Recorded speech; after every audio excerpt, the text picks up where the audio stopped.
So I want you to picture this for a second. It's winter. It's dark. You're on a quiet, rural road in New Hampshire, and somewhere along that road, a young woman crashes her car. People see her. They talk to her. Police are called almost immediately. And yet, within minutes, she completely vanishes. No footprints, no phone activity, no confirmed sightings ever again.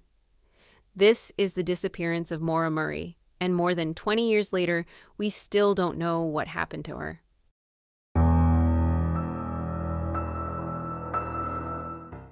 Maura Murray was 21 years old. She was a nursing student at UMass Amherst, and by most accounts, she was driven, athletic, and extremely capable. Before UMass, she'd even attended West Point, which is not an easy thing to do. But by early 2004, Maura was clearly under a lot of pressure.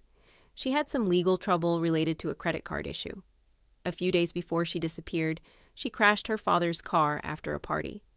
And according to her family, she was emotional, overwhelmed, but not suicidal.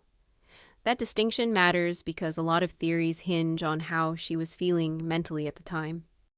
Now here's where things start to feel off. On the day she disappeared, Maura emailed her professors and told them she'd be out of town because of a death in the family. That wasn't true. She withdrew about $280 in cash. She bought alcohol, and she searched online for places to stay in New Hampshire and Vermont. Then she packed up her car and left campus. Alone. To this day, no one knows exactly where she was planning to go.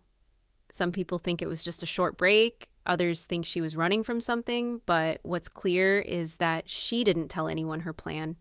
That night, around 7:27 p.m., Maura's car crashed into a snowbank along Route 112 in Haverhill, New Hampshire.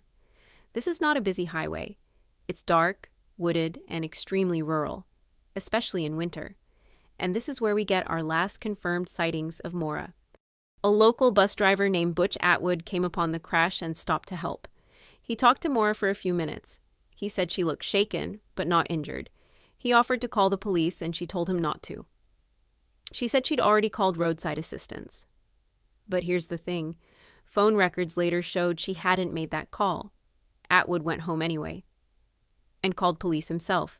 He would be the last known person to speak with Maura Murray. Police later cleared him, and he passed away later that same year. This is the part of the case that really messes with people.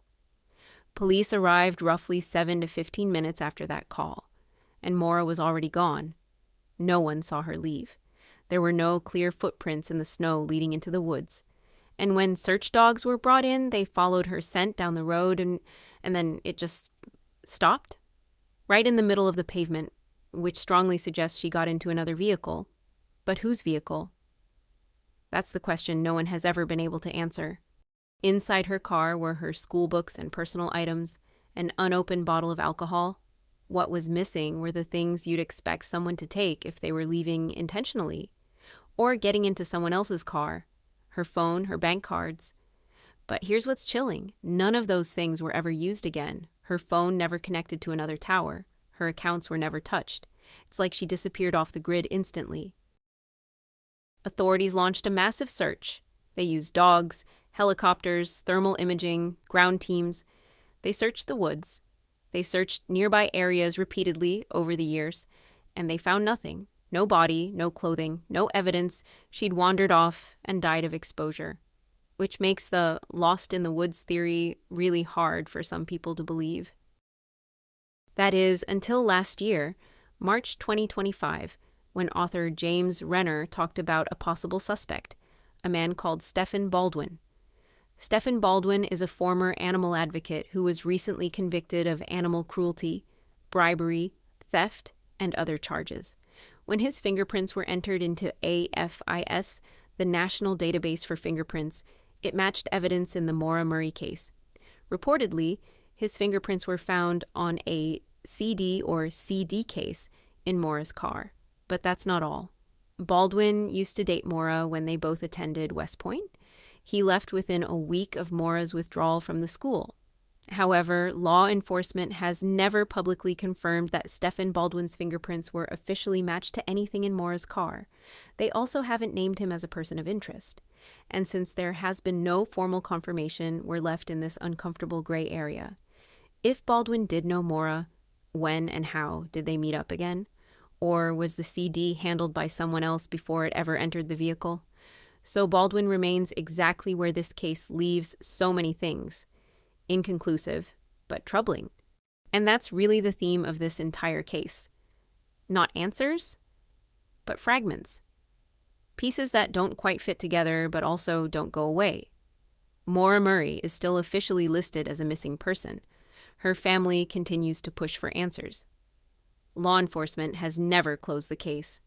And more than 2 decades later, we're still asking the same question. Did Maura Murray choose to disappear? Or did someone make that choice for her? Let us know what you think in the comments. Thanks for watching! Don't forget to like, subscribe, and hit that notification bell for more true crime stories. Until next time, stay curious, stay safe.